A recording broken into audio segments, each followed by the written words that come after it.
Southside's the oldest barbecue joint in the state. We started in 1882. We get here early in the mornings, about 5:30, 6 o'clock, stoke the fires, get the briskets going again, because this fire will die down a little bit throughout the night.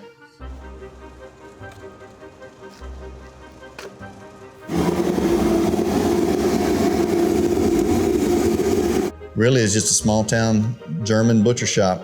Our founder, William Moon, owned a piece of property about a mile outside of town. He had cattle, pigs, goats, sheep, where he'd slaughter them and then bring the fresh meat to town on the back of a horse-drawn wagon and sell it door to door. It takes real wood, post oak fires, dry rub, quality meat, and time. So let me tell you what we're gonna do today. My name's David Redd. Welcome to Southside Barbecue in Elgin. Bryan has been here at Southside. How long have you been here? Since 1882. Since 1882. Southside has been here since 1882, but you've been here, your grandfather owned this place? Yep, I've worked here since I was 12. Worked here since you were 12. So today we're gonna be really excited about Texas style barbecue. What makes good barbecue, how to cook it. We're gonna talk about sausage. We might even look at some slammers, because Bryan's place here, he offers a lot of things from pork chops, even lamb, to sausage, brisket. What else am I missing? Ribs, chicken, all of that kind of stuff. We're gonna be looking at how it's made. We're gonna be looking at the pits. We're gonna be talking about wood.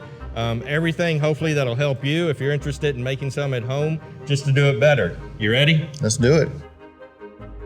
The brisket, we're cooking 12 to 14-hour cook for us. So that's been cooking all night. We're sitting at 185. I don't know if you saw, it's just coals right now. Yeah. It burned down, so the set point's 225, and so overnight it burns down to just coals. We come and stoke it up, and so that little dip in temperature adds about 2 hours to the cook. But how much wood do you have to put in there? We put 70 pounds. A day? No, when we leave at night. Oh, gotcha. We put big round logs on there when we leave them, because it'll burn slower and kind of prolong the cook. We just open it up, let it start, get some air. So this fire will take care of this whole pit? Or there's a firebox at each corner, yep. In fact, and on the other side of this is a mirror image, and so there's a firebox in all four corners. So you got four, gotcha. There's a common wall that separates the two sides. And then on the same side, the two fireboxes share a common smokestack in the middle. What temperature are you going to try to keep this one at? We'll be cooking sausage on it, so we cook it a little bit hotter. So depending on what we're cooking dictates what temperature we keep the pit at. Wow. And so this one, that one's a little more automatic, because that door will fluctuate based on draft and everything. But here, you got to work it a little harder. On this one, there's your thermostat. There you go. And so it all just operates on airflow. There's a damper on the smokestack. Mm-hmm. That wire's been there probably 20 years. Don't touch that. So we just leave that one open.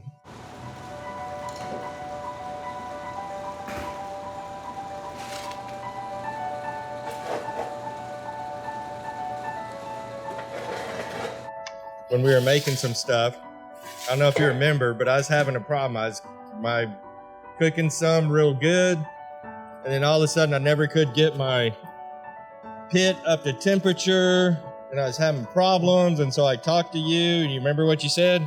Make sure it's dry, Make sure it's dry. It would not burn for nothing.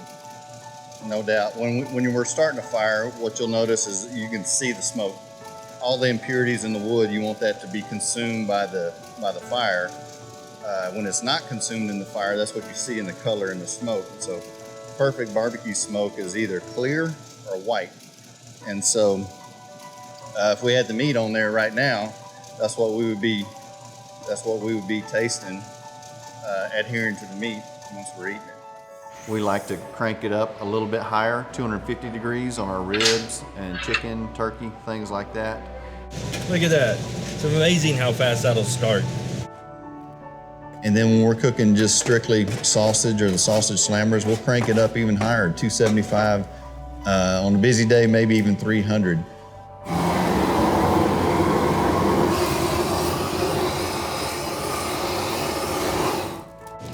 What do you think, boss? The easiest thing for us to cook is sausage. That's what we do all day, every day for 139 years. And brisket, we get quite a bit of practice at that. Ribs are a little more finicky, I believe. If it's not done, it's going to be tough, and if it's too done, it's going to be dry.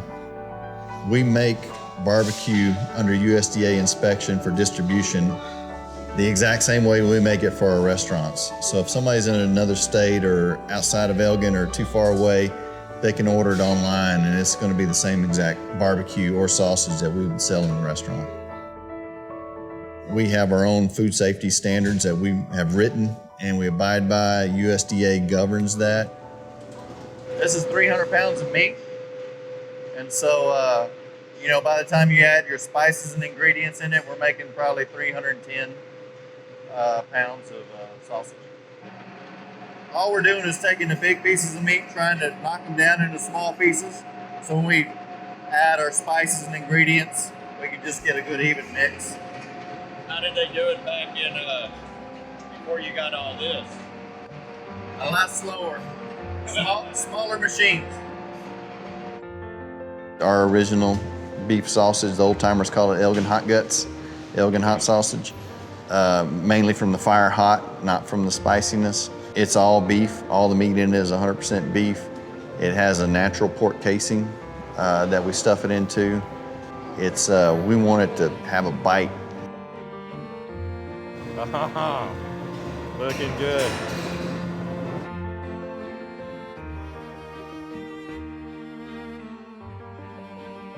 We have our own food safety standards that we have written, and we abide by. USDA governs that, make sure that we produce everything in a food safe manner.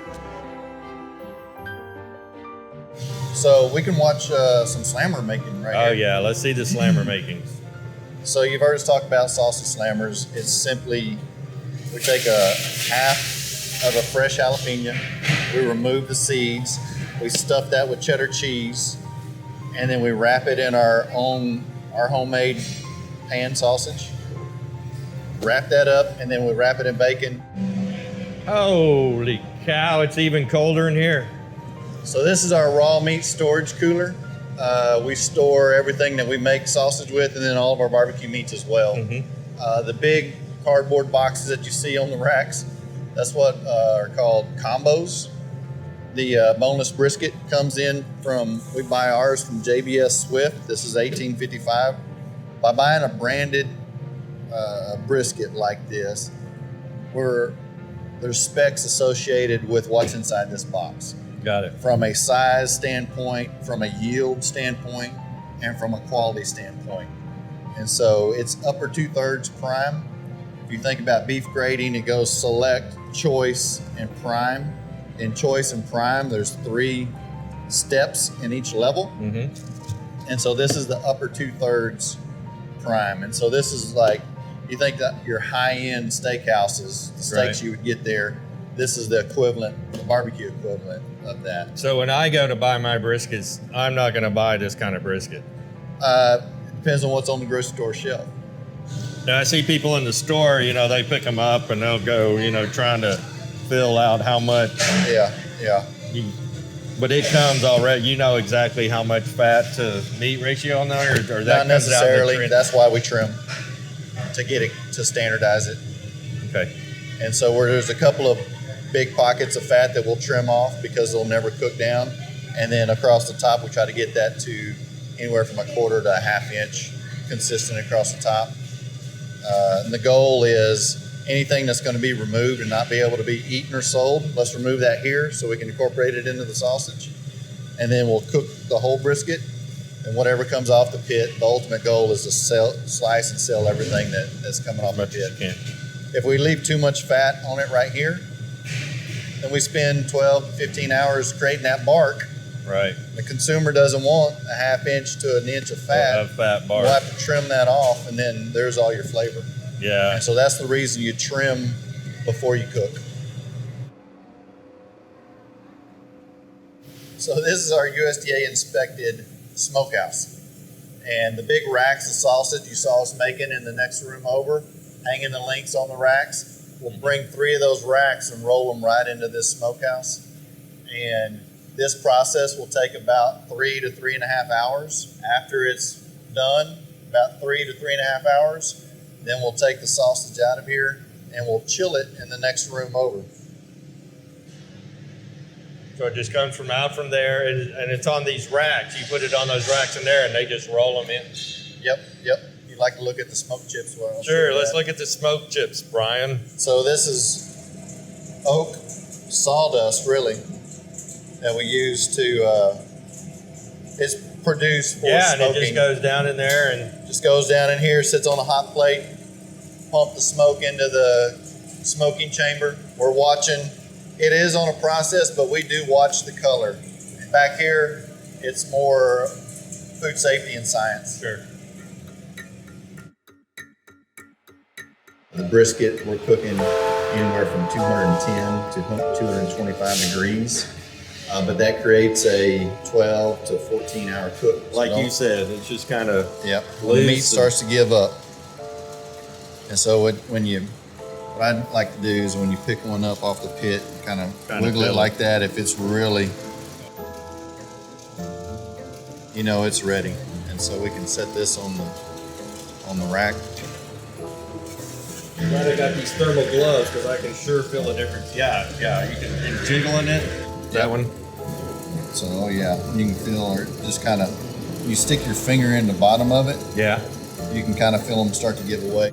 For us, and doing it all day, every day, low and slow, 10 to 12 to 14, 15 hours is okay. And again, we're looking for what? We're looking not less than 190. Not less than 190.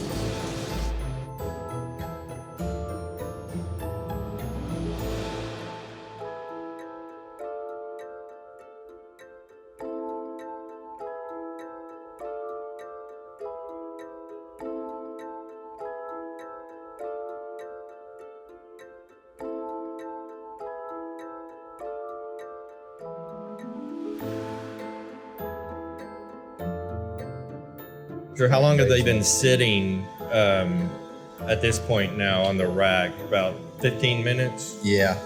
We're just looking for them to stop the cooking process and then get that temperature start heading down to below 150. But we want to catch them before they're 140 because we got to hold it higher than 140 for food safety requirements. So if I'm doing this at home, would this be a necessary step or a suggested step to help them?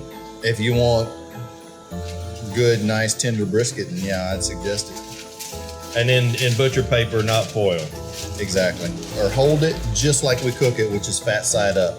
And so how long do you try to keep it in that area? Like, what's the minimum? If everybody's at the table and we're waiting, you would say, okay, keep it like this for about how long? As soon as the brisket's rested, then it can be served. Yeah. The resting is all those juices, there's a lot of flavor in that. And so same thing on a steak. If you cut a steak right off the grill, all those juices will run all over the plate. All right, this is the sausage, 1882. I like it moist. So it's moist, it's good. All right, we are at the pork steak. Let's try that. Only for the folks at home. Yeah. Yeah. We got the pork spare ribs and the baby back pork ribs. Excellent.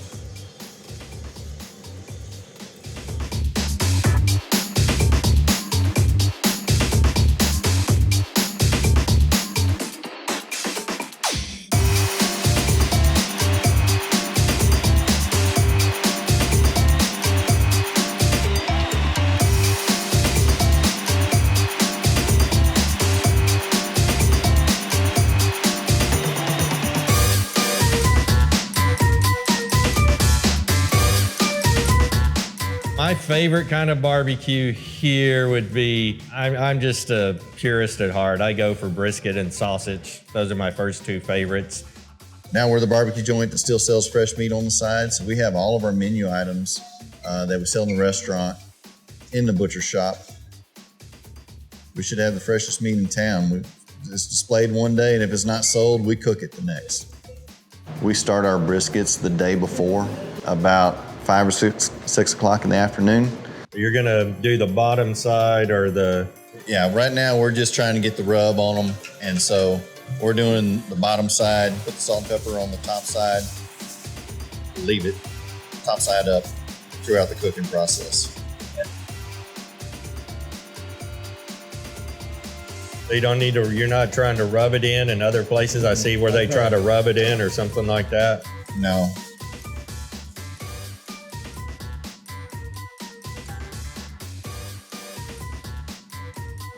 And then we got that flat side up, like we talked about before. That's always really important to... Always have the fat side up and the point or the moist pointed towards the firebox. You know, that's one thing that we think is so cool about barbecue is that it's very regional. So in Texas, you know, it's all about beef. And so that's why brisket is king here. Even our sausage, it's 100% beef. We have a natural pork casing on it, but all the meat is beef. And you don't find that in other parts of the world. I don't know what came first, the job or the passion. At different times throughout the same day, it could be a job or a passion. But I'm very thankful that, you know, I consider myself lucky to get to put on my boots, my ball cap, and throw wood on the fire and make barbecue. And when I get to do that for a day, that's pretty special. Bryan, thank you one more time for, you know, just today. It was awesome. Really enjoyed it. Yes, sir. Seeing the whole place, seeing how everything was done, how we made the sausage, how we began with the brisket, choosing the meat, everything down as easy as that rub that we put down there. Really appreciate it. Fantastic. The food was awesome. Can't even begin to talk about that, right? It's just awesome. Going home with a full belly and some sack to eat later. There you go. Thank you so much. Thanks for stopping by. Come back anytime. All right. Appreciate it.